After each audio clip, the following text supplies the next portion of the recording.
Antique, custom refinishing, preserving memories. Does that get you excited?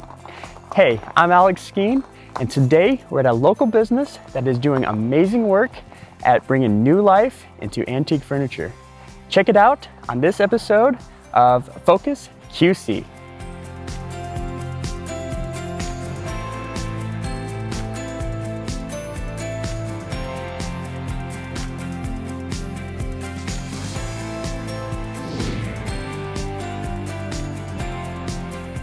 We're here on the grounds of a local business called Urbantique, and we've actually been invited by the business owner to take a behind-the-scenes look at what she does here. Hi Alex, welcome to Urbantique.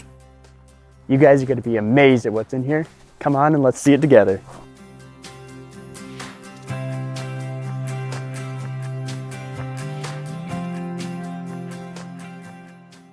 So Diane, this place is absolutely incredible. And you know, this didn't happen overnight, right? No, it didn't. I had a consignment shop for 15 years, and I was getting furniture to fill the furniture area there. It was about 20,000 square feet, and I would come across the pieces that needed help.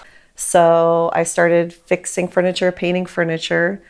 Luckily, I had two friends that helped me along the way, Steve and Rick, and master craftsmen here in the area. And I learned as I went, and I learned from them, and here I am. Oh, awesome. And what about the name? Like Urbantique is kind of a unique name. So how did you come up with that? So my friend, I was deciding on a name, and it's urban and antique versus, vintage or something. So yeah, Urbantique. Oh, that's really cool. You know, you get family and friends helping you out with all I have that. family and friends helping me out. Yes. So you had this consignment business, and then how did you get your first sales as far as like the furniture goes? Okay, my first event was the farmer's market, and I took 9 chairs down, and they all sold. Yeah, a little naive there. Exactly. So then I filled the trailer and took it down, and it went well. Yeah. Didn't expect it to blow out of the water. Oh yeah.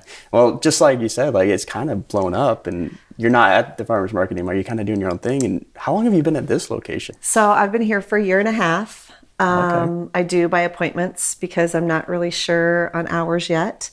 And I absolutely love it. I'm only 10 minutes outside Davenport. No, that's close, and this is actually your home too, right? This is my home too. In the summertime, you might see a pool popped up. There you go. You take working from home to a whole new level. Yeah, last night I was sanding tables till about 11 o'clock. Well, there you go. So Diane, these pieces are absolutely amazing, but they didn't come in like this. How do you start the process? How do you get the furniture? How do you do all of that? So I search for solid wood furniture all the time. Auctions, online. I have people bring me their pieces they want custom done. Yeah, I've had the privilege of doing some very special sets for people.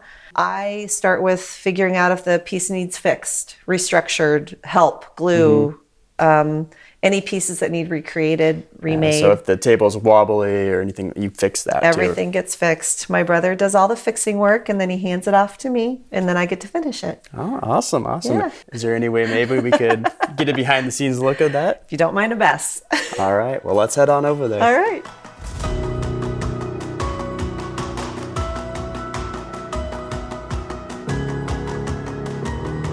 So we're in the shop area where everything starts and where everything needs fixed. Oh, really? Yeah. So I know you do a lot of the work here, but you don't do all of it. From what I understand, you have some helpers around here? My brother. Okay. Actually, my whole family helps at one point in time, or all the time. My brother's the only one that actually gets paid. He gets to use all the fun tools, and he actually restructures everything for me. So this chair has 45 clamps on it right now because it got a little wiggly. I trailer all the furniture places, so sometimes it'll get wiggly and it needs restructured, refixed. He does all the custom building also for me, and then I finish everything. So he hands everything off to me. Okay. Yeah. Awesome. So that's incredible.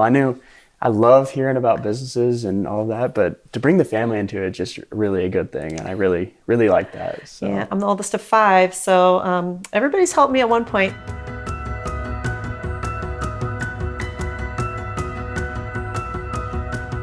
So Diana, why do you do this? Obviously it's a business and all that, but what really drives you to continue?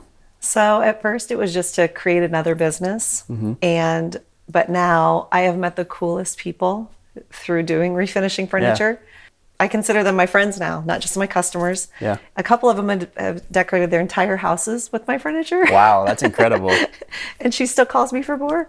I've been lucky enough to refinish grandparents sets that means so much to people. My favorite story is a lady who had inherited a set from an Auschwitz survivor. Wow.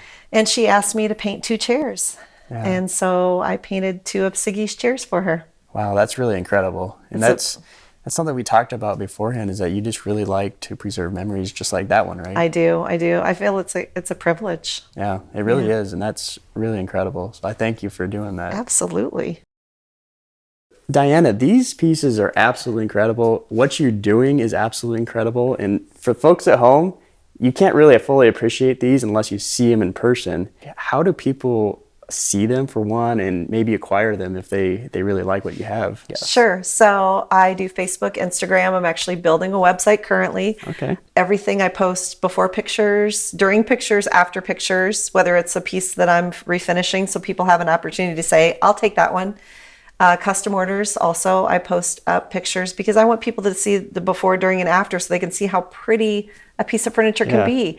I try to save all the solid wood I can because the tables made nowadays, unless you buy a handmade table, are don't hold up well. I'll just be polite about that. Yeah. So I love doing what I do, and I love seeing the after people's faces when they pick up their pieces. Yeah, for sure. So you have it on social media, but what if somebody wants to see it like in person? You do like shows, right? I do shows. I have been to Urban Farm Girl, Good Makers Market, Burlington, Spoon River. There's a lot I've got into some new ones this year. And also they can make an appointment to come out and see it by themselves. And that's a really good point. I've been following you for a couple of years on Facebook, and you can actually go on Facebook, Urbantique QC, yes, and schedule an appointment if you want to come out and see something, or if you have a custom order that you want Diana to make. So yeah, we can talk about definitely go out and follow her.